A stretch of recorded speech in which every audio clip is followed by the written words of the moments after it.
Well, hello everybody. We are going to celebrate the 30-year anniversary of the OJ show today. Phish was playing in Milwaukee the night of the slow speed chase.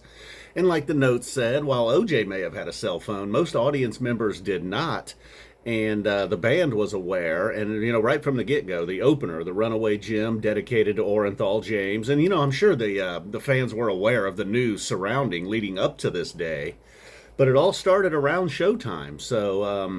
And then in the first set, there wasn't a ton of references. It really got heated up with, it really became the OJ show in the second set. I'm imagining at set break, the band was just back there glued to the news. Maybe word had started to spread throughout the crowd by time set break and the second set started, I suppose.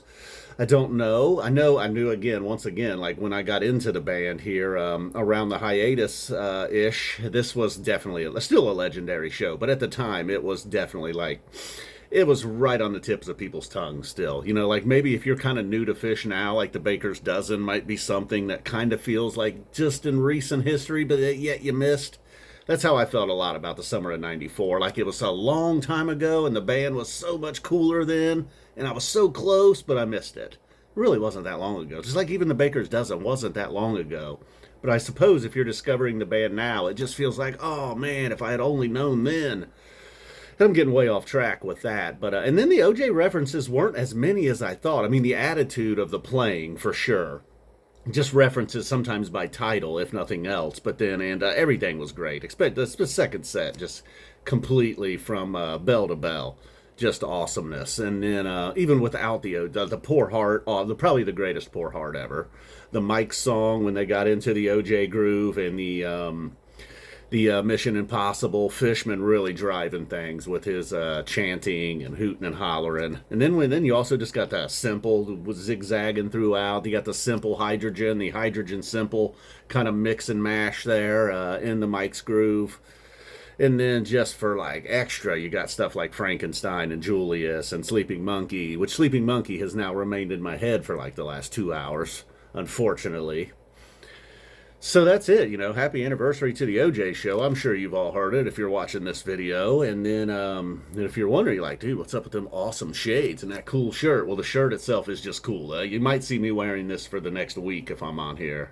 Today's going to be the cooler day, like maybe going to hit 90. The rest of the week, it looks like 94, 94, 96, 98, 95, 92. And then lows at night in like the mid 70s.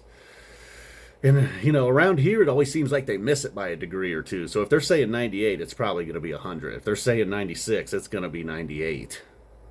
So I am prepared, got everything done outside. The grass certainly shouldn't need mowed. I mean, if anything, it's going to catch on fire over the next week.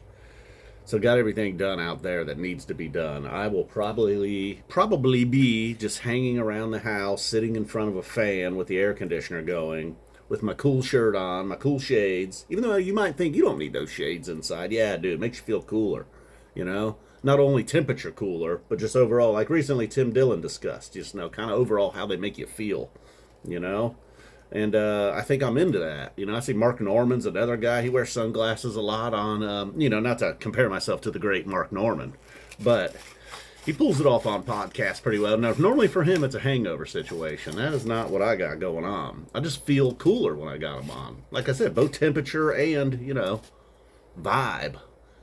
And it goes with the shirt, that cool summer shirt, Need that. That's important. Might have to, jump in the shower with it on at some point because it's going to get sweaty and gross. Suppose I could just throw it in the laundry, but I need to wear it every day. It's my cool shirt. Every shirt I have just feels like, even if it's like a t-shirt, it's got like a heavy and a thickness to it that I can't deal with on 98-degree days. So I don't know where you live. You're probably not, I imagine, I haven't really checked the rest of the country. I don't imagine it's just Ohio. Imagine it's probably the entire Midwest creeping along the east or something. I don't know. So good luck to everybody. Stay cool out there. Try not to have a heat stroke. We'll probably jump back into House of the Dragon. I know last year the recaps really weren't a hit on this channel. Didn't seem like very, very few people were into the show, which I understand. I'm in. I got into Game of Thrones. I'm all in with whatever they got. Unless it's just like completely horrible. I'm in it for the long haul, I suppose.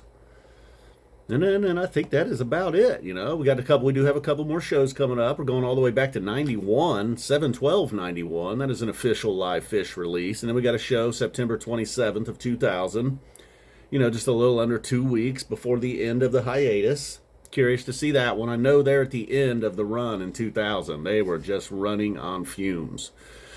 Supposedly the last handful of days of tour, they did not even sleep at all. So I imagine it was like that a lot throughout the run. And yeah, I don't know. And then what was I saw the other day? Like, what were they doing? Never mind. It doesn't. Never mind.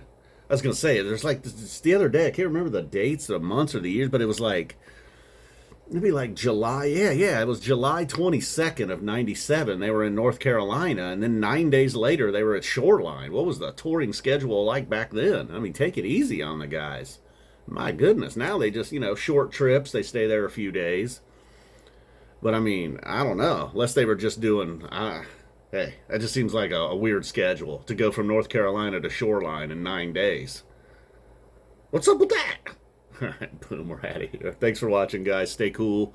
Enjoy the OJ show if you haven't. If you're like me and you haven't listened in a couple of years, pop it in. If nothing else, listen to the Poor Heart. Best Poor Heart ever. Boom. Thank you.